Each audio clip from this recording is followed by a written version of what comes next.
দুই চার শব্দ এই যেগুলা পইরা মনে করছে অনেক ভাত খাইবা, এই ভাত মূর্খও খায়। তুমি তো মনে করছো কিছু পড়ালেখা কইরা মনে করছো বাড়ি গাড়ি করবা, দুনিয়া ভোগ করবা।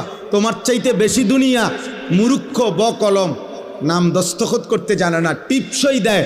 এরকম পৃথিবীতে কোটি কোটি মানুষ আছে, হাজার হাজার কোটি কোটি টাকার মালিক, যে টিপসই দেয়, যে নামও লিখতে জানে না। তো ওই দুনিয়া ভোগ করে কেমনে? ওই নেতাগিরি করে কেমনে? ওই বিল্ডিং করলো কেমনে? ওর টাইলস লাগাইলো কা? ওর ঘরে তো প্রত্যেক রুমে ফ্রিজ, এসি, ওই দিয়ে 1 কোটি টাকা দামের গাড়ি চড়ে। আমি তো দেখছি হেরে যে পিএইচডি হোল্ডার, তার অধীনে চাকরি করে পিএইচডি ডিগ্রিধারী, ডক্টরেট ডিগ্রিধারী, হেরে স্যার কয়। আমি নিজে নিশ্চিত জানি, আমার পরিচয় করে বলছে এবারটা স্যার কিতায় তার বাপ হয়েও বোঝে না।